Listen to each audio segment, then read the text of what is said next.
ಅಂದಿನ ಕಾಲಘಟ್ಟದಲ್ಲಿ ಮಹಿಳೆಯರಿಗೆ ಶಿಕ್ಷಣ ಎಂಬುದು ಗಗನಕುಸುಮ ಆದ ಸಂದರ್ಭದಲ್ಲಿ ಕೆಚ್ಚೆದೆಯಿಂದ ಹೋರಾಡಿದ ಜ್ಯೋತಿಬಾ ಫುಲೆ ಹಾಗೂ ಫಾತಿಮಾ ಶೇಖಾ ಅವರ ಶೈಕ್ಷಣಿಕ ಕ್ರಾಂತಿ ಅವಿಸ್ಮರಣೀಯ. ಫಾತಿಮಾ ಶೇಖಾ 1831 ರಿಂದ 1900 ಅವರನ್ನು ಆಧುನಿಕ ಭಾರತದ ಮೊದಲ ಮುಸ್ಲಿಂ ಮಹಿಳಾ ಶಿಕ್ಷಕಿಯಾಗಿ ಗುರುತಿಸಲಾಗುತ್ತದೆ. ಮಹಿಳಾ ಶಿಕ್ಷಣದ ಇತಿಹಾಸದಲ್ಲಿ ಅವರು ಅತ್ಯಂತ ಮಹತ್ತರ ಮತ್ತು ಧೈರ್ಯಶಾಲಿ ಪಾತ್ರವನ್ನು ವಹಿಸಿದರು. ಬಹಳ ವರ್ಷಗಳವರೆಗೆ ಅವರ ಕೊಡುಗೆ ಮರೆಮಾಚಲ್ಪಟ್ಟಿತ್ತು.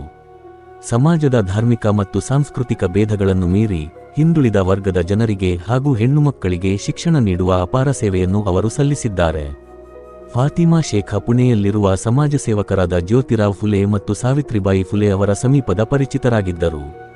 ಫುಲೆ ದಂಪತಿಗಳು ಅಡಚಣೆಗಳನ್ನು ಎದುರಿಸುತ್ತಿದ್ದಾಗ ತಮ್ಮ ಮನೆ ಬಾಗಿಲನ್ನೇ ಅವರಿಗೆ ತೆರೆಯುವುದರ ಮೂಲಕ ಫಾತಿಮಾ ಶೇಖಾ ಅವರು ಅತ್ಯಂತ ದೊಡ್ಡ ಮಾನವೀಯ ಕೃತ್ಯವನ್ನು ನೆರವೇರಿಸಿದರು.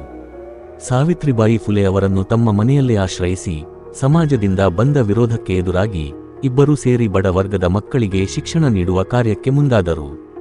1848 ರಲ್ಲಿ ಜ್ಯೋತಿರಾವ್ ಫುಲೆ ಸ್ಥಾಪಿಸಿದ್ದ ದೇಶದ ಮೊದಲ ಹೆಣ್ಣು ಮಕ್ಕಳ ಶಾಲೆಯಲ್ಲಿ ಫಾತಿಮಾ ಶೇಖಾ ಸೇರಿಕೊಂಡು ಶಿಕ್ಷಕಿಯಾಗಿ ತಮ್ಮ ಸೇವೆಯನ್ನು ಪ್ರಾರಂಭಿಸಿದರು. ಸಮಾಜದಲ್ಲಿ ಮಹಿಳೆಯರು ವಿದ್ಯಾಭ್ಯಾಸ ಮಾಡುವುದು ತಪ್ಪು ಎಂದು ನಂಬಿದ್ದ ಕಾಲದಲ್ಲಿ ಮುಸ್ಲಿಂ ಮಹಿಳೆ ಎಂಬ ಹಿನ್ನೆಲೆಯಲ್ಲಿ ಅವರು ಎದುರಿಸಿದ ಟೀಕೆ, ನಿಂದನೆ ಮತ್ತು ಧಾರ್ಮಿಕ ಒತ್ತಡಗಳು ಅಪಾರವಾಗಿದ್ದರೂ ಅವರು ಹಿಂಜರಿಯದೆ ಶಿಕ್ಷಣ ಕಾರ್ಯವನ್ನು ಮುಂದುವರೆಸಿದರು. ಮುಸ್ಲಿಂ ಸಮುದಾಯದ ಹಿಂದುಳಿದ ಮಕ್ಕಳಿಗೆ ತಲುಪಲು ಅವರು ಮನೆಮನೆಗೆ ತೆರಳಿ ಪೋಷಕರನ್ನು ಮನವರಿಕೆ ಮಾಡುವುದು ಅವರ ಧೈರ್ಯಶಾಲಿ ಕಾರ್ಯವಾಗಿತ್ತು. ಫಾತಿಮಾ ಶೇಖಾ ಅವರ ಕಾರ್ಯ ಮಹಿಳಾ ಶಿಕ್ಷಣಕ್ಕೆ ದಾರಿದೀಪದಂತಿತ್ತು.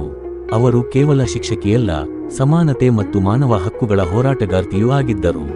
ಜಾತಿ ಧರ್ಮ ಭೇದವಿಲ್ಲದೆ ಎಲ್ಲರಿಗೂ ಶಿಕ್ಷಣ ಮೂಲಭೂತ ಹಕ್ಕು ಎಂಬ ಸಂದೇಶವನ್ನು ತಮ್ಮ ಜೀವನದ ಮೂಲಕ ಸಾರಿದರು. ಇಂದು ಭಾರತದಲ್ಲಿ ಮಹಿಳಾ ಶಿಕ್ಷಣದ ಚಳವಳಿಗೆ ಅಡಿಪಾಯ ಹಾಕಿದವರಲ್ಲಿ ಫಾತಿಮಾ ಶೇಖಾ ಪ್ರಮುಖ ಹೆಸರು. ಅವರ ಜೀವನ ತ್ಯಾಗ, ಧೈರ್ಯ ಮತ್ತು ನಿಸ್ವಾರ್ಥ ಸೇವೆಯ ಸಂಕೇತ.